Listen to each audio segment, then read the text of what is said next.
Okay, what is that? Oh, on live. Hey, I'm not dead yet. Let's try to get the camera to behave. Okay, coming to you live from sizzling downtown Crestline in the San Bernardino Mountains of Southern California's Inland Empire. Let's see. My phone says it's 77 degrees, but let's check the thermometer for beautiful downtown Crestline in the San Bernardino Mountains of Southern California's Inland Empire. So hang on while I find the thermometer. I'll be right back.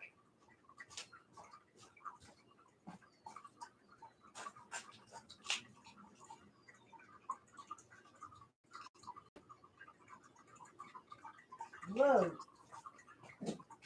Whoa. Well, one thermometer says 90, but it's outside. In the house, it is 84. And no humidity to speak of. Maybe 1%. Let's put this away.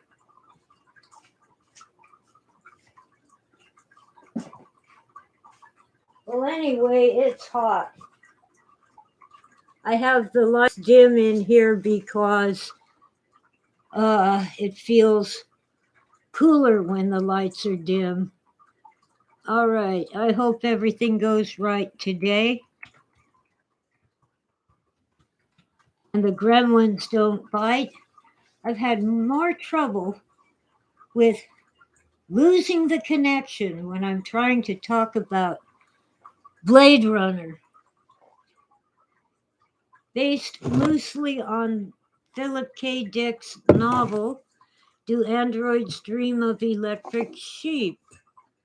2 films were made, one in 1982, and I forget when the second one was made, but I'm sure that I wrote it down in my book.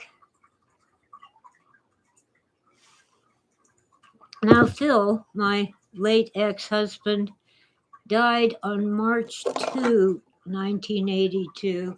That's when they unplugged the life support. He had a stroke originally, and while he was in the hospital, he had a catastrophic heart attack.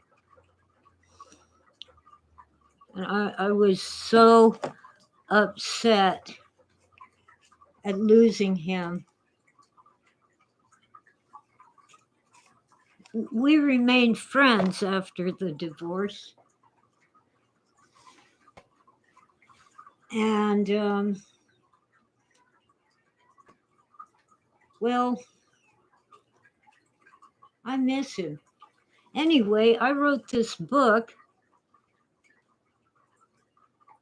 titled Bladerunner creator Philip K. Dick. And it begins on the first page of chapter 1. Blade Runner did not begin with Ridley Scott's movie. It began with a novel by an obscure science fiction writer who explored the question of what it means to be human.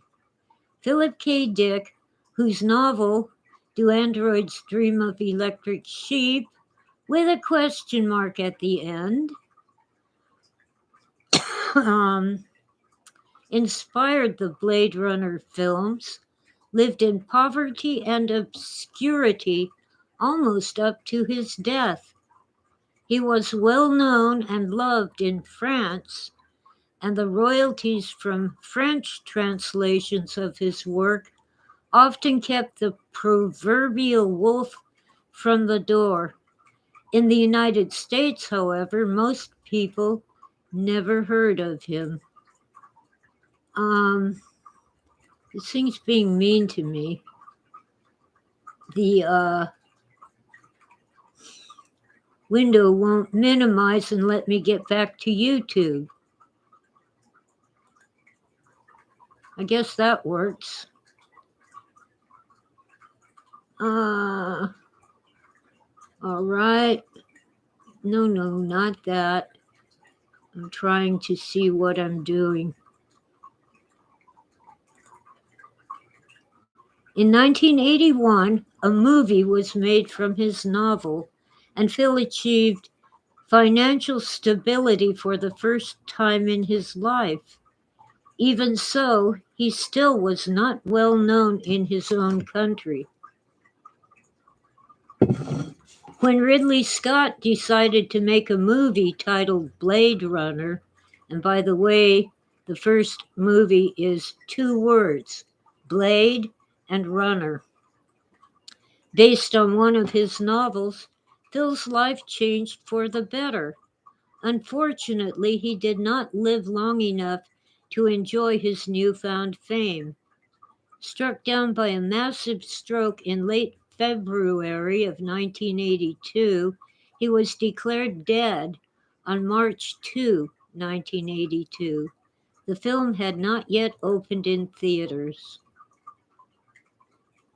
Today, his work is well known, at least in terms of the many movies and television programs that have been based on or inspired by his work. Total Recall has been filmed twice, while a better film, in my opinion, Screamers, has been panned by the critics and widely ignored by audiences. Paycheck was disappointing due in large part to the uninspired performances by the stars. And on a side note that it's not in my book, the chat in Hollywood was that they did not want to do this movie, but they were obligated under their contract to do it. Now back to my book.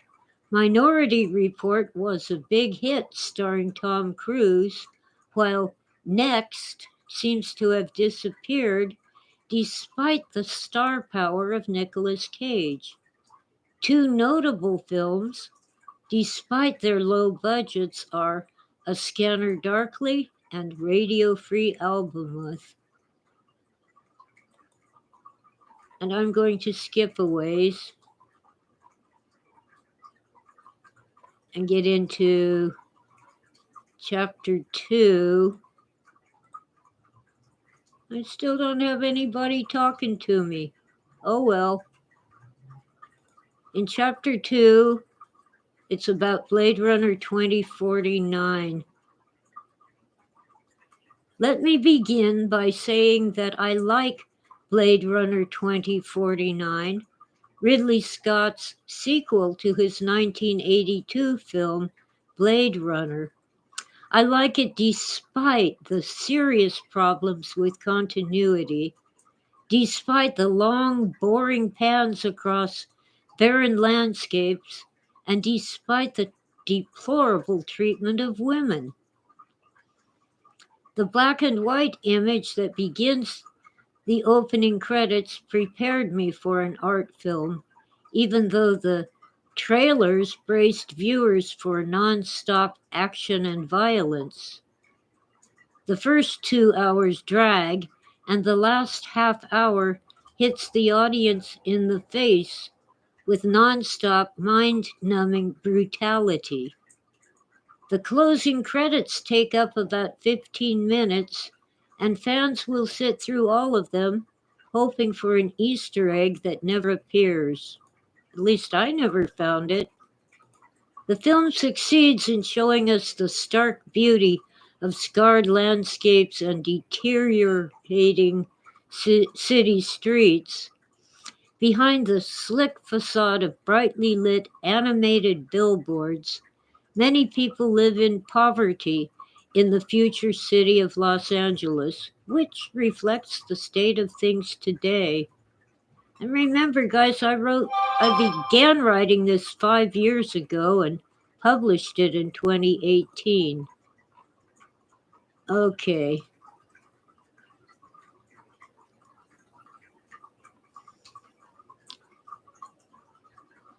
skipping a bit, I appreciate the attempt at artistic cinematography, but it takes up so much screen time that it detracts from the development of story and characters. We don't really know the protagonist, Officer K, and the supporting cast consists of a variety of stereotypes. Only Deckard stands out as a three-dimensional character, and he does not appear until the last third of the film. I like his dog, but why is it the only animal in the entire movie? Of course, I know the answer, but viewers who are unfamiliar with the 1982 film and or the novel will not have a clue.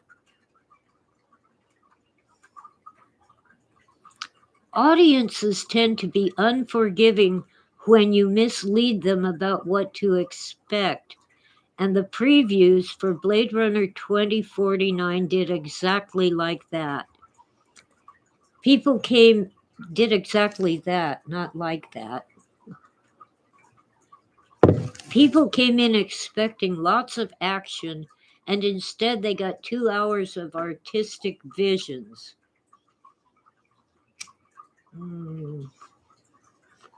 My fancy Dunhill cigarette, courtesy of Cardinal Sin.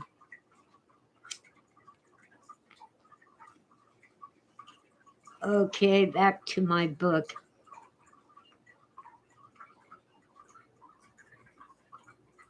They might have forgiven the plot holes if the film had not so blatantly exploited a scene of tremendous brutality that did not need to happen in order to advance the plot.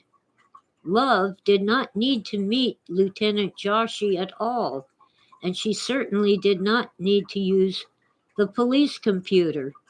If you missed that plot hole, please read on and I will explain. But first, let's take a look at some statistics confirming that the film failed at the box office. Oh, I have one listener. Well, hey, I imagine a lot of you guys are either asleep or at work. This is not my usual timing. And don't worry about those red splotches on my face. They're an artifact of the camera. They aren't really there. Okay, so let's get to the statistics. After 3 weeks in theaters, Blade Runner 2049 had earned about half the cost of production. In other words, it flopped.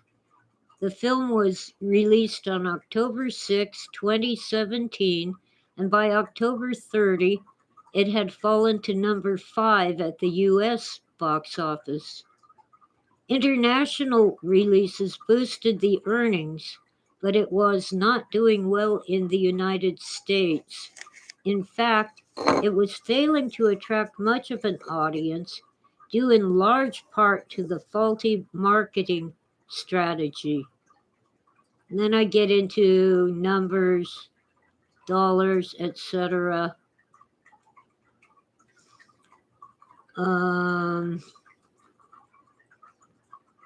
Okay, I'm skipping quite a bit.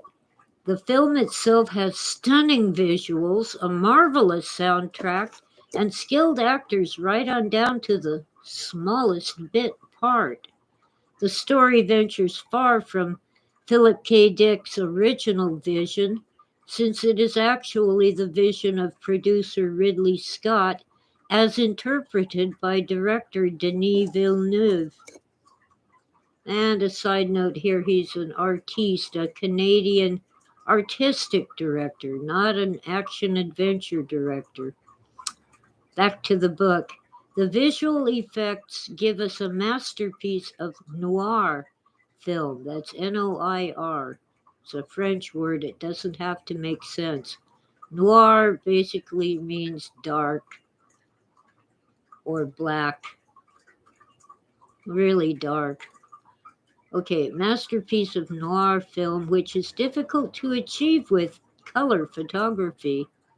Noir classics such as The Maltese Falcon use light and shadow on black and white film to produce the noir atmosphere. This film uses color, washing out entire scenes with dusky orange or deep blue. Several interior scenes turn black due to the lack of artificial light, making it impossible to see what is happening. Sadly, the plot, when it finally moves into action, presents a morality play that has little to do with the noir genre. In the classic noir tale, evil wins at the end or at least reaches a stalemate with good. Not so in this film. The hero might or might not die at the end, but he has won. It closes with the cliche happy ending. My thoughts at the end were, am I watching Miracle on 34th Street? Hi, Dora. Let's see. Want to get to how they treat women. Let me check back with YouTube for a minute. I have 2 listeners. Cool. Of course, YouTube tends to lie, so there might be more than 2 here. It does look like the connection is holding for now. Let's cross all the fingers and toes and pray and so forth.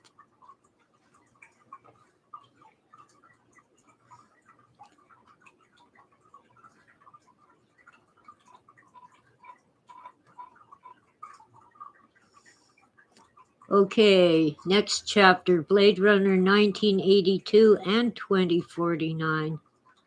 Ironically, or perhaps in a form of twisted poetic justice, Blade Runner 2049 appears toward the same fate as the original Blade Runner that was released in 1982. Box office flop, then cult classic, then one of the greatest science fiction films of all time, available on Blu-ray and other media, but no longer in theaters. Where's my Tora kitty? She wants her treats. Come on. I'll give you your treats and then I'll take your picture, okay? You have to say hi to your adoring fans. Everybody should have a cat. It should be mandatory. All right, let's play with the camera. She's in the darkness and I'm not good at pointing the camera. What the heck?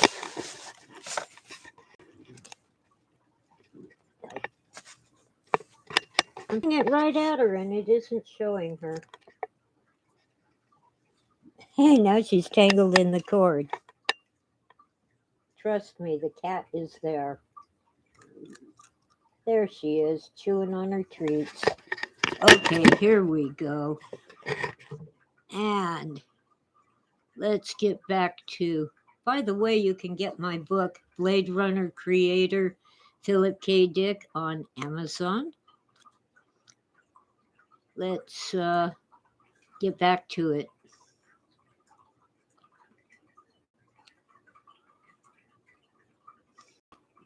Even though it came in second for box office earnings in its first week of release,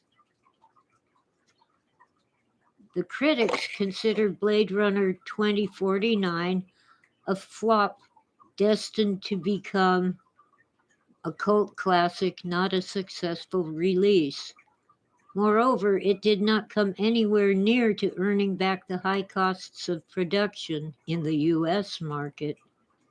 Few people seem to hate this film, and some love it, but way too many did not go to see it. The weak box office draw illuminates a major marketing mistake. They did not allow any of the actors and others to to reveal anything about the plot before the movie was released in theaters. Spoilers were absolutely forbidden. The reviewers were not giving us much information, and the trailers were telling us even less. The shootouts and fist fights attracted an audience that, according to the industry, consisted mainly of males between 25 and 45 years of age. Since the promotions revealed nothing about the story that the movie tells, most people had no way to determine whether it was the kind of movie that they wanted to see. They stayed away and kept $20 or more in their pockets.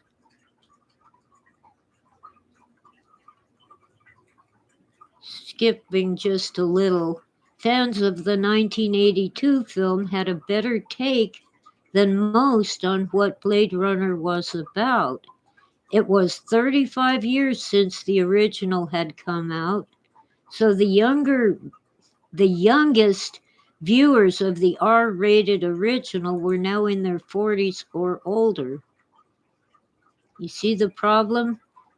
They aimed their marketing at 25 to 45 years, and the real fans were at least 40 years old, and some were in their 70s. Some fans raved about this sequel, while others were disappointed. However, most agreed that it was worth seeing, and more than a few hailed it as a masterpiece. One of the complaints of those who have seen the movie is that it runs too long at 2 hours and 43 minutes. There was a time when people would have been delighted to get so much entertainment for their money, and it might have played better if they had provided an intermission when people could buy snacks and use the restrooms without missing anything. More importantly, the first 2 hours could have been tightened up and considerably cut down. Too many scenes move slowly with nothing happening. This artistic device might wow students of the cinema, but it bores the average audience member, especially when the trailers led them to expect an action packed thriller.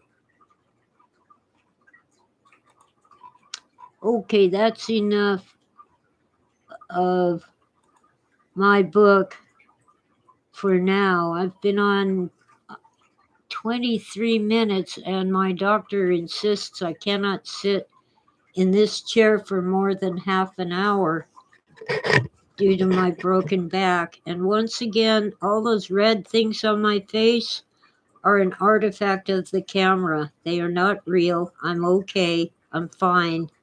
So let's do our usual closing. Thank you all for listening.